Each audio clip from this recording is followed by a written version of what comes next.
Hey everyone, welcome to our first episode of the Multifamily Podcast. Today we have a special guest, the founder of GREM and the founder of this beautiful $100 million building, Gurinder Brar. Thank you for coming on the show, brother. Thanks for Appreciate having me, bro.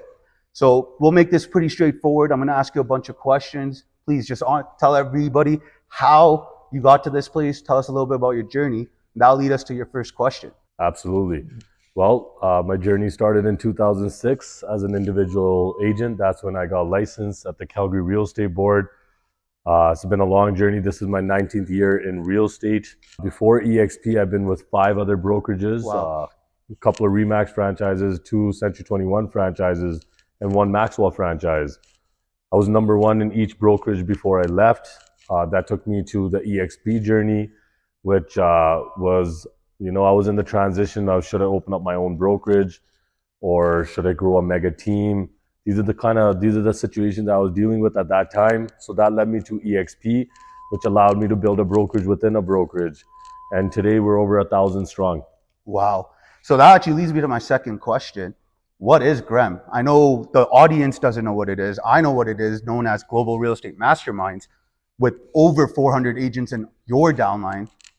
How did you come to creating that, brother? So GREM is a real estate academy where it's giving value and taking value. It's collaboration over competition mindset. That's our slogan.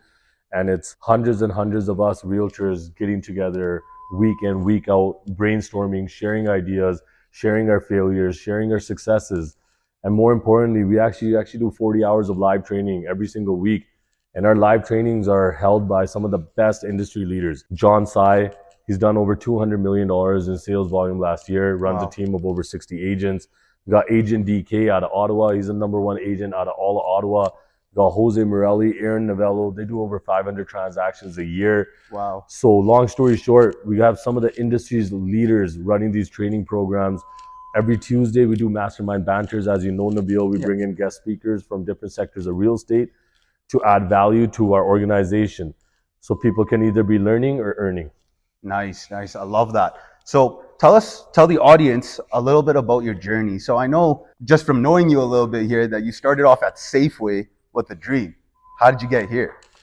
It's co-op. Co-op. Okay, yes. Correction. Co-op. So actually my journey started as young as 8 years old. Wow. So at 8 years old, my sisters and I and my mother, we used to deliver newspapers before we used to go to elementary school. And then from there, we would go on to, actually I did that from 8 to 13. 13 years old, my aunt actually helped me get into the Teardale Co-op. Wow. Okay. And over there, I used to pack groceries and take them out to people's cars. And that Teardale Co-op journey lasted me up to 17 years old. 17 years old? 17, wow. Yeah. So Crazy. I did that for 4 years. 17 and a half, I worked at the duty-free shop, believe it or not, in the makeup section. Wow, makeup section? Yeah, man. That's interesting. That's the only position they had, yeah. And then, hey, man, if you can sell, you can sell. Absolutely. Right? And then 17 and a half to 18, I worked at Hertz Rental Car. And from there, I was at a gas station one time and I saw a guy pull up in a Ferrari 360 Modena. And I love cars. For anybody that know me, they know I love cars, right? So and the audience can see what's in our background. Yes. Fantastic. So I saw him pull up in a Ferrari 360 Modena and I asked him, I'm like, hey bro, what do you do for a living? And he told me, he's like, I sell real estate. And I asked him if it was tough. He said, absolutely not. And then in my brain, I'm like, man, if I could sell lipstick, I could sell real estate. Love it. Never looked back, man. And then since then, I've been selling real estate. It's been 19 years and there's been a lot of challenges along the way. It took about 9 years for me to get my career up and running. Wow. When we started, we used to fax offers. Fax offers? We used to fax That's offers ancient. in 2006, right? So a lot has changed with technology and the way of doing things. And you can move a lot faster nowadays with social media and all that. So none of this stuff used to exist. So it took me a little bit longer than what it would normally to take somebody now, especially with people collaborating with other people and, peers sharing their book of business to grow you in exchange for revenue share. The industry has changed exponentially. Nuts. So I know you said you took 9 years. What was your niche when you first started? Man, anything and everything, bro. I didn't have a plan. I came in 2006, and then about a year after the boom hit. Wow. Okay. And in a boom, everybody does good. Absolutely. And it's easy to kind of get lost in the sauce because you don't know if you're doing good because of boom or yourself. Real business comes in when the economy's slow. That's where the real agents come in. 100%. Proper agents with proper skill sets. So when the economy slowed down, it was a tough adjustment period for me, man. Like I went from making $100,000-$200,000 a year out of nowhere to barely having any business because I didn't know prospecting, I didn't know networking. I was so young that people weren't taking me seriously at that time. They all had friends and family, people that were a little bit more experienced in that. Absolutely. So that being said, it took me a little bit longer to get set up, but I met a big mentor when I'm 9 years into the business, and that mentor actually taught me a lot. He actually helped me. He's actually Cam Rator from Craft Core Homes. Okay. He's a builder. And he's your number one builder right now, too. Absolutely. So that's fantastic. Long-term relationship. He's been with me from day one. We still do business together. But a lot of what I know today from construction standpoint and everything actually comes from him. And just me hanging out with him, learning from him, learning about construction allowed me to build a big business in the developer game. That's lovely. Let's tell the audience a little bit about your inner city mindset. Because I know at one point when I first met you, you're the king of inner city in Calgary. Tell us a little bit about that. How'd you get into inner city sales? Inner city, bro, actually kind of just landed on me. So I was, I know this story actually really well. So I was at Gold's Gym in Northgate. Okay. And when I came out, I had a Porsche Panamera at the time. And when I got out of my car, I had a buddy of mine, who owns Vanity Homes. And he kind of started talking to me, started appraising my car and whatnot. And I got vulnerable with him. I'm like, hey, man, I've been trying to get business, and I don't know if I'm looking in the wrong spots or if I don't know if my script's wrong. It's just not sticking. Yeah. And I'm not getting that breakthrough that I want to get where, once you get the ball rolling, then things become easier, right? Absolutely. So it's hard for me to get that momentum. And me and him really got along that time, and he got me a meeting with Urban Homes, and they were building in Winston Heights. Okay. So that's when I got my first 2 listings out of that. And from those 2 listings, I got a listing across the street because I sold those, and it just never turned back. And to this date, I've sold 31 homes in Winston Heights alone. Wow, that's a good portion of the community, Yes, man. yeah. That's fantastic. So from inner city sales, what was your next transition? Because now I know you run a team of 20 agents. How did you transition from solo agent, being the king of the space, to now distributing your work to other people and doing other things with your time? It's a good question. So when I started dealing with these developers, listings started coming in quick. And if a developer gives you, let's say one developer gives you 9 listings, the next guy gives you 4, the next guy gives you 2. So they're giving you volume? Yeah, all of a sudden Wow. you have 15 listings. And if everybody wants an open house on a weekend, how are you supposed to sit in 15 Not open possible. houses? Not possible. So that's where I knew I needed to start delegating, grow my team, be in more spots than one.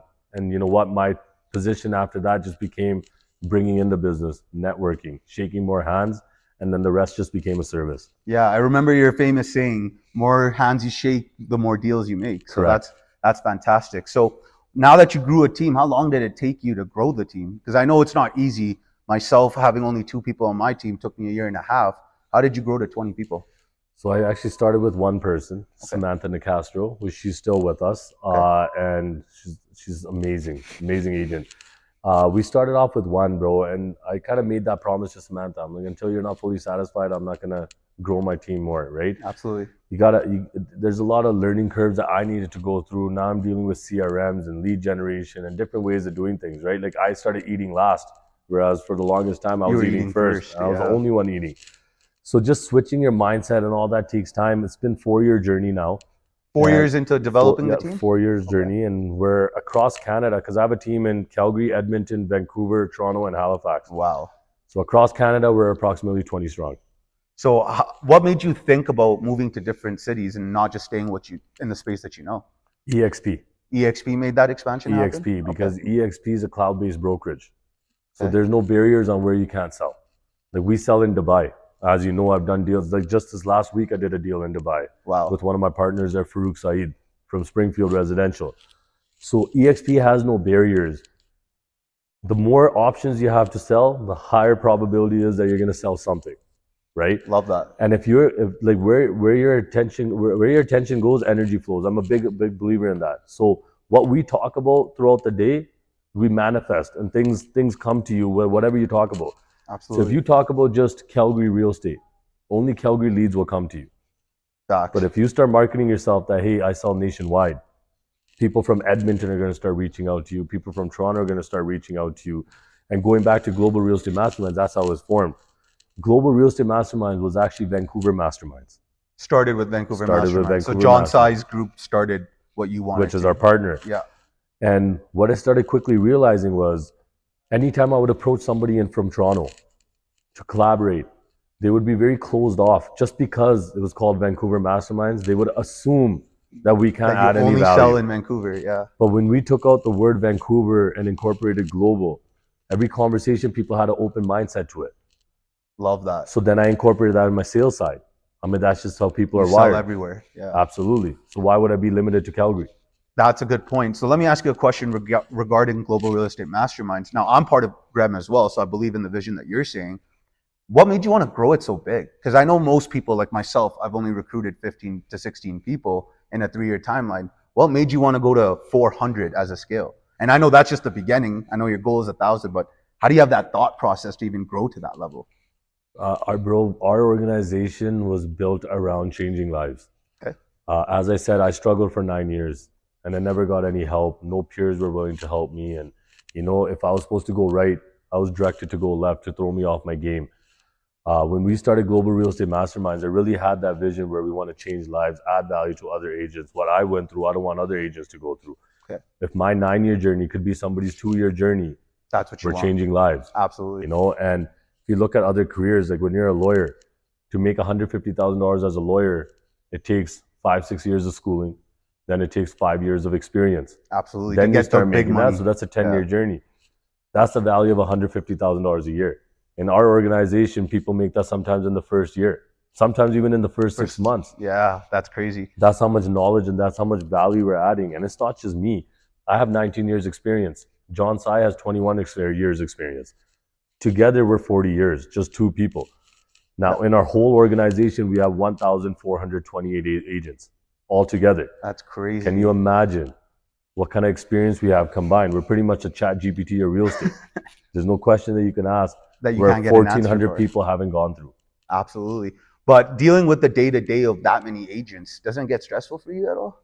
No, we have systems in place, bro. And we have, like, there's a tier system, right? Yeah. Some might call it a pyramid. It doesn't really matter. It's a multi-level marketing. What it really is one person can be in charge of 400 people. Of course. But 10 people can be in charge of 40 people each. Absolutely. So you have it all systemized throughout the whole downline. So nobody's over leveraged, bro. No, we're not managing 400 people, right? Just all I tell people is, like, bro, you do multifamily. Yeah. About a month ago, I asked you about VTB. Absolutely. Right? Yeah. Because I knew who to direct the question to. For sure. Everybody in our organization has a different skill set and has mastered a different sector of real estate. So we need to pay attention to who's doing what. As long as you know where to direct your question, you will get the right answer. You'll get the right answer. And for the ones that don't know this man right here is the reason I even got into multifamily. And it all started with one meeting with a banker that he hooked up that got us to scale. So thank you for that ahead of time. And hey, you're almost at 50 doors. So what a journey Big that things. is, right? 45 as of now, and the millions. The journey is to 100, so it's going to be Absolutely, bro. big. But it started with one rental, which started with the conversation with you. So amazing. Now everybody can see we have a bunch of supercars in the background. What made this come to light? So we're sitting in a massive dealership that's not just a dealership. And please tell us a little bit more about what this is going to be when you're done with it. And what made you get into this? Absolutely. So, bro, I've had a passion for cars since I was very young. And I've owned a lot of cars. So in my lifetime so far, bro, I've owned 8 Ferraris, 3 Lamborghinis, 1 Rolls Royce. People don't get one. You've owned already all those? Yeah, so the list goes on and on, bro. We've owned a lot of cars. And I've always taken a lot of losses on cars and whatnot. And, you know, it comes a time where you got to turn your passion into business if you love it so much, right? Absolutely. So to me, I want to share the joy of owning supercars. We have so many successful real estate agents in our ecosystem. I want to be the one to be involved in their first supercar purchase. I want to be a part of that journey. So not just real estate now, it's about the first supercar, the first house that they may buy, maybe multifamily. It's a lifestyle. Love it. So tell us about what made this dealership into the $100 million asset vision that you have for this place. So what are you going to be doing in this dealership aside from selling vehicles and selling real estate? So yeah, so bro, where this building actually came out from, it actually started from our moving company. A lot of people probably don't know. We own a moving company called Gilbert's Mountain Movers. Wow. Okay. And we are probably one of the largest moving companies in Alberta. We do anywhere between 150 to 200 moves a month. So that being said, That's insane. yes, Wow. thank you, bro. So we've been directing all our business to Bluebird, Maple Leaf Stores, Centennial, Bow River, Yeah. U-Haul, all these self-storage facilities, right? And doing this many moves, there comes a time that, you know what, maybe we should buy our own facility because self-storage business is a big business. Booming. In Calgary, a 10 by 15 foot locker, the self-storage rents out sometimes for $700 depending on the facility. 700. $700 a month. You know, so that's crazy because like in Red Deer, we rent 1 unit building, like a 1 unit, 1 bedroom building for $1,100. So people are paying $700 just for storage. Absolutely. That's insane. So when we looked at this building, it's a large asset, to be honest. It was a scary purchase for us because I've never bought something like this. But when I broke it down, I'm like, you know what, we can really work with this because we have a real estate brokerage.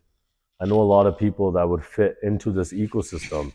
And I really wanted to create a real estate hub where it's a one-stop shop for all real estate services. Okay. So in this building now, we got a law firm, we got a window coverings business, we got a mortgage company, we got an insurance firm. Epoxy floor too. We got epoxy floors, we floors. got prestige deck and rail, and the list goes on and on. How many people do you have in here in total right now? Tenants-wise? Tenants-wise, we have 16. 16 tenants? 16 tenants. Already? Wow. Yes, in 3 weeks. And then we have about a couple of hundred agents that have signed up for shared workspace. Wow. Right? Because now we are EXP's Calgary corporate office. So we're opening up our office space to all EXP Calgary agents and EXP agents in general. Wow. You know, so all this, our vision now, going out to your question about the $100 million valuation. Yeah. This building, commercial, as you know, it's all based on income approach. That's where you get your valuation. Net operating income divided by cap rate equals value. 100%. Absolutely. So by the time our vision is done, we should have approximately 70,000 square feet of self-storage. Wow. We should have a 6,000 How many self-storage units is that? 522. 522 in this building? Yes. This we're building a 3-story building in the empty parking lot. Out there? Out there. That's going to be about 56,000 square feet. That's insane. So we're retrofitting these 2 warehouses back here, plus 56,000 square feet of self-storage, 3-story over there. So 70,000 square feet of self-storage, a 6,000 square foot exotic car dealership, 20,000 square feet of office space. And then we have a 6,000 square foot car wash area. You're going to have a car wash in here too? Eventually, yes. And where the maintenance used to be in this dealership? Correct. Insane. So with the billboards, with land leases, all that, according to our banker, if we were to able to achieve a $2.7 million net operating income, we would have a valuation of $80 million. $80 million. We should well surpass that number. What's your timeline for something like this? About 2 years. 2 years. Start to finish. Wow, big project to take on. Too. Absolutely. But it starts with a vision, so that's a good thing. Big question that the viewers probably want to see is struggle. A lot of people make it seem like getting into an asset that's this big is easy. You're probably familiar with the struggle. What kind of struggles did you deal with getting into this, and what struggles you see coming your way in the near future here? So we didn't necessarily struggle with this because it's been a long time coming to Nabil. So I've been selling real estate for 19 years and I've never taken too many big risks my whole career. You know, is this your first asset? This is, other than my personal house, yes. Wow. I build houses. Straight to the top. Yeah, we build houses. We do infills, as you know. Yep. But we don't keep those. Those are just flip projects. Okay. Right? So this is our first holding that we've ever done. This is our first single family. And now $80 million asset. Now $80 million asset. Yes. Dreamer. I love this. Absolutely, bro. But it was a dream with a vision, right? So plan your work your plan. Absolutely. I always say that if you don't have a plan for something like this, it's never gonna work, right? When I walked through this building before I bought it, man, probably 100 times. I know every millimeter of this building.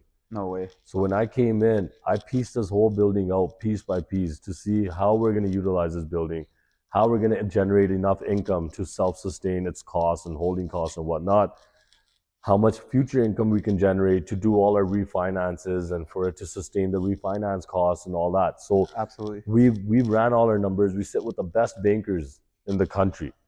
You know, we know our own personal finances. We know our liquidity. We knew what our cash flow is like. So this was really well thought out. And I would recommend that to anybody. Okay. Don't just jump into something, especially something that's that big.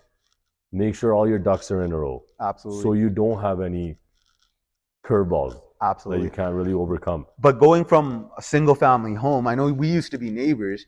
So from $1 million house that you own to an $80 million asset, are you not scared about anything related to this? Because most people in our timeline, in our generation, everybody's scared to buy their first home or their first rental. They think about the numbers, they think about the risks, they don't take them. What makes you take such a big risk and not be scared of it? So, because I work backwards. Backwards, Usually people build something and then they try to build an ecosystem around it, and they're always playing catch up. I built an ecosystem first. We had the moving companies first. Yeah. We had thousands of agents first. We've had all these companies. All my real estate company was already built out. I already built out 19 years of relationships. And so put it this all in building one was a place. solution to a problem now. Got it. Okay. So Right. you're not worried about those things because you know the money's coming based on relationships. We needed this. Absolutely. So this is the hub of everything you're pretty much doing. Absolutely. So you're lining up 5 different businesses all in one place. All in one. Love that. And my partner Amrad Jawanda from Edmonton, that's where we're headed next. Once this building's done here, we're going to replicate this model in Edmonton and anywhere else in the country where we have an ecosystem already built out. Wow. So you're not even thinking about $100 million asset. You're thinking about $1 billion asset Eventually. over a 10-year span, I'm assuming. Eventually. And then in this dealership alone, did you do this by yourself or did you have partners in this as well? No, I have partners in this. Okay. I have Prab Garoya. Okay. He's our partner. He's my direct partner. Okay. And then Jeff Gilbert. He's a partner in our moving business. Okay. Gilbert Mountain Mover is actually named after Jeff Gilbert. Okay. And yeah, we got together, and Jeff's actually, the whole self-storage idea came because of Gilbert's Mountain Movers. Crazy. So that's probably the biggest driving force towards this building. Is the moving company. Moving company with storage included. Absolutely. That's crazy. So I know one big thing about you, which is branding. I know you're a big marketer. When I met you, everything about you was marketing, marketing, marketing, and that's how you generated so many leads. Tell us a little bit about branding. What makes you the brand? So, bro, branding and building a brand is the biggest thing in real estate, because or else you're always chasing business, right? And in order for other people to believe in you, you got to believe in yourself. Absolutely. And that reflects out on your brand. So even with you, Nabil, when I first met you, the way you used to dress was always classy clothes and whatnot. Now you're always wearing Noorani residences. And absolutely. And you're wearing your own brand. Absolutely. At the end of the day, like, it starts from something as simple as I'm a 6'3" canvas. And if I'm walking around in public, if I go to Chinook Center today, and I'm going to walk in between thousands of people, do I want to wear a shirt that says Boss on it, or do I want to wear a shirt that has GSB and Associates on it? GSB. That's the brand. Absolutely. Because I'm a walking, talking billboard. Love that. And if you start looking at that from every aspect of your life, when I have cars, all my license plates say GSB. When I have my Lamborghini Aventador, I had a GSB logo on the side of my car. I remember that. Everything. That was the signature logo. I remember when my wife has a GSB logo. She has a tattoo? Yes, on her wrist. Wow. So love that. For us, GSB is everything. My team feels that way, and it's not even, GSB is not even my name anymore, bro. GSB for us, it's hope. It's a lifestyle. It's motivation. It's not even my name anymore. You know, it started off as Gurinder Brar. Yeah. But now it's like our team reps it because they don't rep it like it's my name. They rep it like it's our culture. Culture, company, love that. And they see the luxury behind it, because Absolutely. everything you do is luxury. Starting with this dealership to the cars. Yes. Love it, brother. So just to close this off, if you were to give any advice to the viewers here, what would that advice be for someone who wants to get either into multifamily, commercial, dealership, cars? What advice can you give to that viewer that might want to get into it? Start off with one thing and perfect your craft. Okay. And then branch off to other things stemming from that one, from that one talent. For example, everything we're sitting in today came from that one listing from Winston Heights. Wow. What a simple as that. What a journey it's been from one listing to hundreds or thousands of listings. Absolutely, right? And if you perfect your craft over time, then you'll know what to do next, because then you start adding other skill sets. But it's like if you go to mixed martial arts, you can't learn kung fu and jiu-jitsu and karate and boxing all in one day. Of course not. You might start off with jiu-jitsu, then you're going to go on to wrestling, then you go on to striking, and eventually you build a huge set of skills and all-arounder. Yeah. You're an amazing fighter, right? Love that. So this is no different for real estate. Don't come in thinking that you want to do everything. Pick a sector of real estate that you're really passionate about. Like you're really passionate about multifamily. Yeah. And the amount of knowledge that you gained in the last 2 years is crazy that I come up to you for advice. Absolutely. Anytime I hear the word multifamily, I don't want to be a Mr. Know-it-all. I'd rather come to you because you own 50 doors. Yeah. You've already felt and got up. You've already gone through the learning curves. You've already gone through so many banking curveballs where you thought you had everything figured out. Yeah, those are and crazy. last second, now you have to come up with $1 million out of nowhere. Like these kind of things, these are learning experiences. So Absolutely. if somebody sat down with you, bro, and they wanted to go into the BRRRR strategy, you're the next BRRRR king. And we used to joke around about this. Yeah, when we first started. Yeah, absolutely. But you're starting to become the BRRRR king. If you go to 50 in 2 years, I have no doubt in my heart, I'd be naive of anybody to think that you're not going to get to 100. Appreciate that, brother. Right? Appreciate and that. then you get to 100%. 1,000. Stepping Eventually, stones. you're going to be a public company. And that's just the way it goes. Love that. So if you were to give one quote that you live by, right? One quote that you live by since you were a kid, what would that quote be? Do what's easy, your life will be hard. Do what's hard, your life will be easy. Love that. Hope you guys enjoyed that episode. The guy we just had is a total beast, and we're going to have many more to come. So subscribe to our channel, Multifamily Masterminds. Let's go.